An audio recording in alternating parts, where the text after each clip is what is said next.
Footage of heavy metal legend Ozzy Osbourne's final days spent surrounded by his family has emerged in a touching home video shared by his daughter Kelly.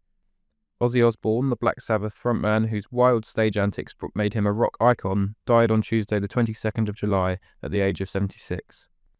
Amid thousands of tributes online from friends and fans, his family shared a glimpse into his final days, a peaceful breakfast with his loved ones, just before passing.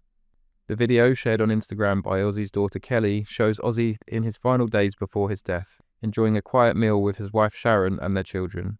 It's a scene far removed from the chaos of the stage, and a reminder of the global superstar's softer side that fans had grown to love. Osbourne's death struck the hearts of millions on Tuesday, with tributes pouring in from friends and fans across the globe.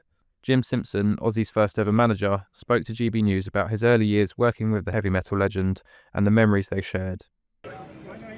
Deep sadness, no surprise, because it's been on the cards for quite a long time. He even said to the media beforehand that he expected to die on stage at the July the 5th show at Villa Park. So, but great sadness. The world has lost an inordinately nice, balanced human being whose public image bears no resemblance whatever to the Ozzy Osbourne that I knew and liked very much. What legacy for you does he leave behind, both with him and his personality, but also his music? Well, I didn't really listen to Sabbath after the 2 albums that I had, so I can't comment on the music. But the fact here that the people of 80 years of age and 8 years of age and all stages in between, it shows a remarkable way of contacting ordinary people. How somebody can last 55 years and still be more popular than ever before. It's remarkable. They've all done a great job, and they should be proud of themselves. Very personal, very friendly, a bit insecure, because he'd not been well treated by life up till we met him. He needed confidence, totally honest, totally loyal. When they walked out of my contract, he was the one who tried not to, but he was, should we say, persuaded. I'm very great affection for him. Last time I saw him was here, almost on this spot, when he was here to launch his star on Broad Street, and he had the ICC room there, a green room. And I spent the afternoon with him and his 2 aunties, and it was just like it used to be, just in the early days. He's a really nice kid. I think he's probably a bit bemused by it all, wondering what was happening around him. I would never represent it or could speak on behalf of Sabbath after September 1970. But my guess is he just followed his nose. But I hope he received good advice all the way along. I mean, when Sharon Osbourne came on the scene, well, Sharon Arden, as she was then, came on the scene, she did a miraculous job with it. I mean, they weren't really a happy band up till then. They had lots of splits. I think Tony Iommi was the only one of them who was always with the band. So he had a lot to go through, but when Sharon got hold of them, she really built them to what they are today. I laid the seeds. If it hadn't been for me, they would not have had that record deal, wouldn't have had those first 2 hit albums, which I still believe are the 2 best albums they ever recorded. But as I said, I would think that, wouldn't I?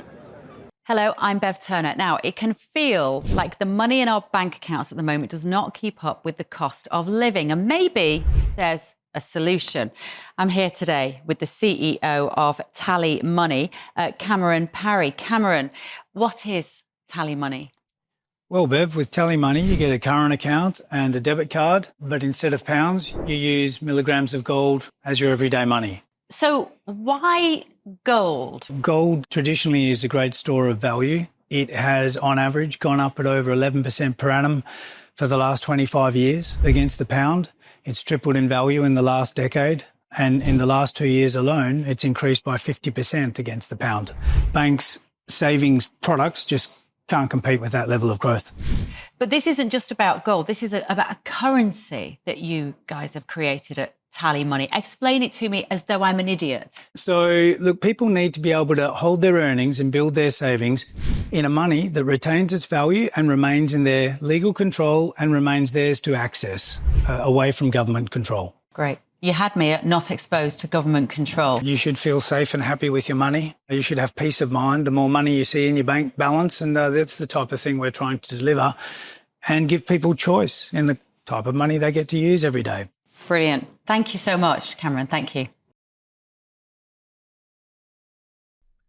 Just weeks earlier, Osbourne had returned to his roots by performing with Black Sabbath for the last time in Birmingham, the city where his journey began.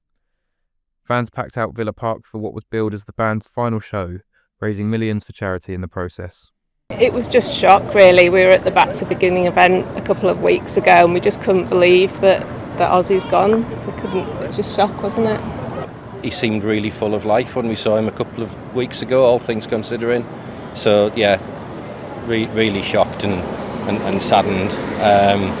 But at the same time, just feel really privileged to have had the opportunity to be here a couple of weeks back. West Midlands Mayor Richard Parker also spoke about the legacy Osbourne leaves behind and what he's done for the city of Birmingham.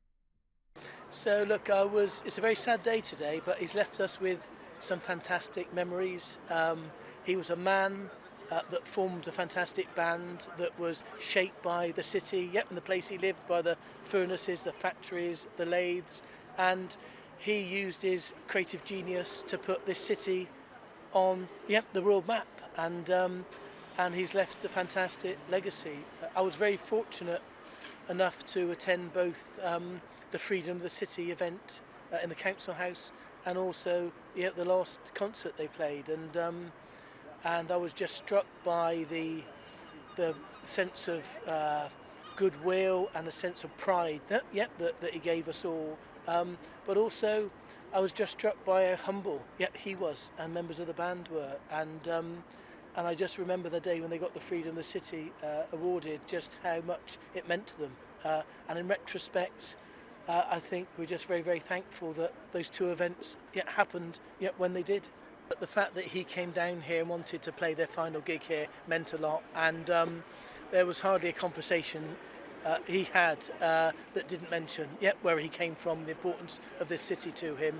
And look, he was a working class lad that made the most of his raw talent, his creative genius, that humility and that resilience. And if there is a legacy, I want other creatives like him in this city to be in position where, with the support I'm hoping we can give them across this region, that they can also reach to the stars, if you like, and